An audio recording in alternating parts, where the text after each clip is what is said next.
not see?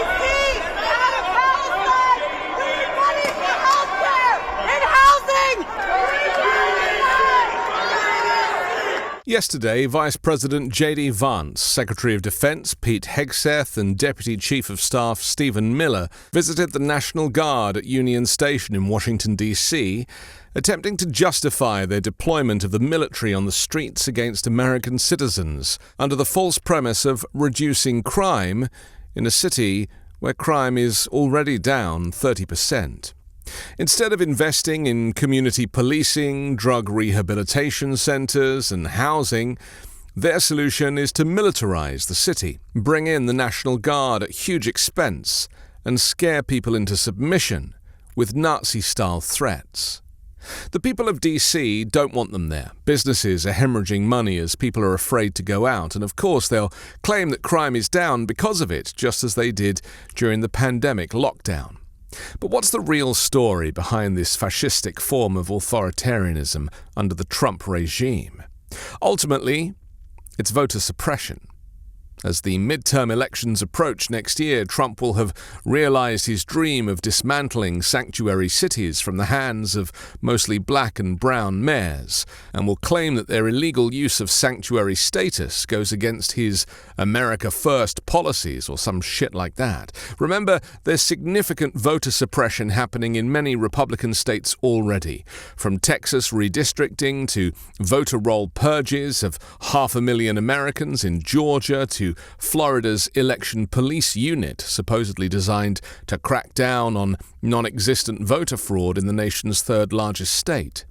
And what fuels much of these fascist policies is racism, white supremacy, the great replacement conspiracy theory, aside from abject cruelty. You have vagrants, you have drug addicts, you have the chronically homeless, you have the mentally ill who harass, who threaten violence, who attack families, and they've done it for far too long.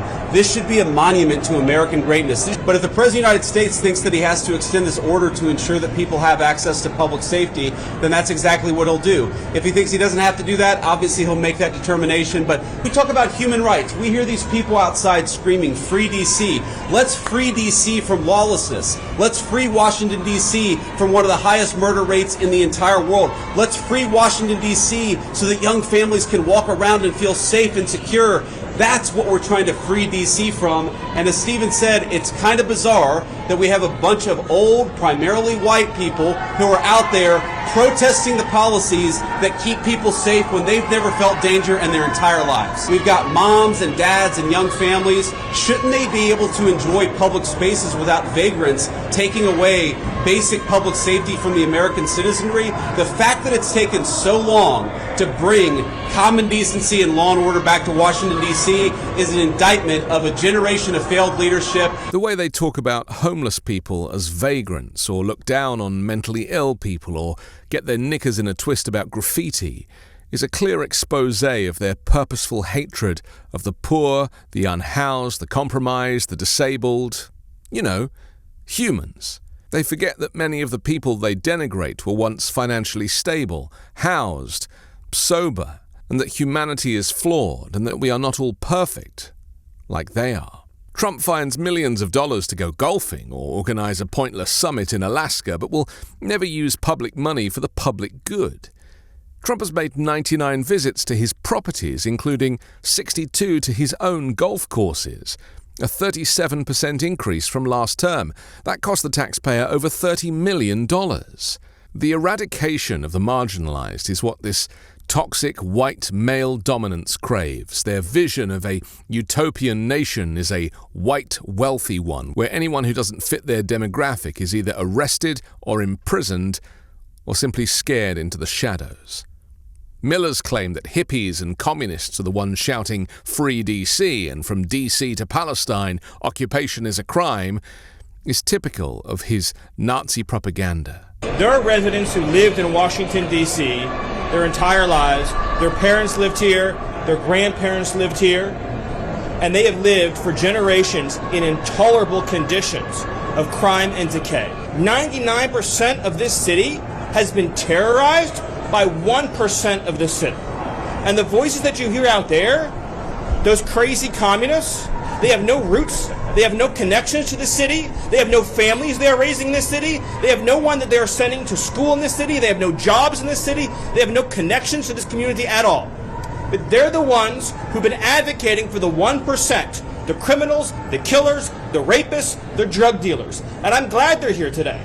Because me, Pete, and the Vice President are all going to leave here, and inspired by them, we're going to add thousands more resources to this city to get the criminals and the gang members out of here. We're going to dismantle those networks, and we're going to prove that a city can serve for the law-abiding citizens who live there. We are not going to let the communists destroy a great American city, let alone the nation's capital. And let's just also address one other thing. All these demonstrators that you've seen out here in recent days, all of these elderly white hippies, they're not part of the city and never have been. Remember, Wisconsin Republican Senator Joseph McCarthy rocketed to public attention in 1950 with his allegations that hundreds of communists had infiltrated the State Department and other federal agencies. McCarthy was eventually censured by his Senate colleagues, ostracized by his party, and ignored by the press. If only they'd ignore the man in the tan suit. When asked why troops were stationed at Union Station instead of neighborhoods with higher crime rates, Vance argued that the hub was overwhelmed with vagrants, drug addicts, the chronically homeless and the mentally ill, claiming visitors no longer felt safe there. He described the site as a monument to American greatness and insisted, "We do not have to live like this." Stephen Miller struck a harsher tone, dismissing the demonstrators as crazy communists. He said, "We're going to ignore these stupid white hippies who all need to go home and take a nap because they're over 90 years old. We're going to get back to protecting the American people and the citizens of Washington, D.C. What, so those 90-year-olds are not American people? Again, marginalizing and denigrating, in this case, the elderly. Trump federalized the city's police force the previous week. He directed Hegseth to deploy nearly 1,900 National Guard troops. Trump justified the move as part of a crackdown on crime, bloodshed, bedlam, and squalor in what he described as a lawless capital, despite the statistics showing violent crime at a 30-year low. Most of the troops sent to Washington are from Republican-led states, including Louisiana and South Carolina. Soldiers are seen patrolling downtown locations such as the National Mall, major metro stations, with their tanks lined up outside tourist areas. This military push was launched just 2 months after Trump's Los Angeles operation, which marked an expansion of what critics inside and outside government describe as a domestic shock and awe campaign. That phrase, borrowed from U.S. military strategy in Iraq, is now being applied to the president's effort to showcase overwhelming force on American soil. Trump and his aides are making it clear this won't stop with D.C. or L.A. They are openly considering similar deployments elsewhere, brushing aside crime statistics, laws, and legal constraints. In their view, the president can act at will, including using the military for political advantage and intimidation. Senior officials confirmed that planning was already underway. "Make no mistake, this is just the beginning," declared Jeanine Pirro, the U.S. Attorney for the District of Columbia and longtime Trump ally and Fox News host, at a press conference on Monday. Trump warned that if he and his advisors deemed it necessary, other Democratic-led cities would face the same treatment. Among the examples he named were Chicago, Oakland, and Baltimore. Illinois Governor J.B. Pritzker compared Trump's threats to the Nazi dismantling of Germany's Democratic Republic. For years, Trump has shown interest in using the armed forces at home to advance his political goals. The recent actions in Los Angeles and Washington appear to be steps towards normalizing that vision, whether targeting Democratic jurisdictions, enforcing his immigration agenda, or driving unhoused people out of public spaces. On Monday, he promised to clear homeless encampments from all over our parks so the capital would not be, in his words, a wasteland for the world to see. According to current and former aides, one of Trump's biggest regrets from his first term was not deploying military power more aggressively during the pandemic and the BLM protests. At the time, he even floated the idea of opening fire on demonstrators near the White House.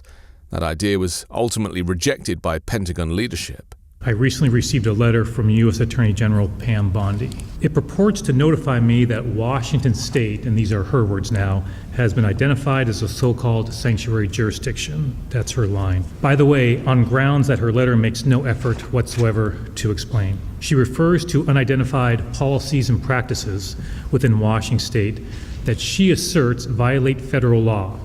Once again, without any explanation whatsoever. The letter goes on to invoke federal obstruction, conspiracy, and harboring statutes that carry criminal penalties with prison time. Bondi even threatens that state officials, including some of the folks who joined me today, by the way, just so we're clear, even threatens that state officials, and I'm quoting now from her letter, operating under the color of the law, using their official position to obstruct federal immigration enforcement efforts and facilitating or inducing illegal immigration may be subject to criminal charges. That is breathtaking. Washington State will not be bullied or intimidated by threats and legally baseless accusations. In the America that I love and have taught my children to revere, we resolve our differences peacefully through public discourse and, if necessary, through the courts, not by threatening political opponents with imprisonment. Her letter threatens me, police officers, state troopers, sheriffs, judges, and other officials with prison time. Why? Because our state legislature passed a bipartisan law that appropriately and lawfully limits the diversion of state and local resources to federal immigration enforcement. By threatening criminal prosecutions of state officials, this letter embarrasses and disgraces the office of the United States Attorney General. Washington State is proud to be a welcoming community that values immigrants and refugees' contributions to our economy and our cultural fabric. We do so while accounting for and complying with applicable federal law. Plans for a second-term federal takeover of DC's police have reportedly been in the works for years.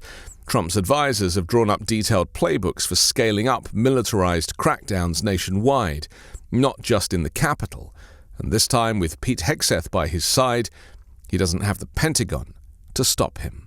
Trump and his legal team have been finding workarounds to enable the military being used against American citizens. One senior administration official said things don't have to be done the way they've always been done, underscoring Trump's objective is to normalize military deployments in U.S. cities. Trump keeps close tabs on how the deployments are portrayed on television, especially on his state regime news channel Fox.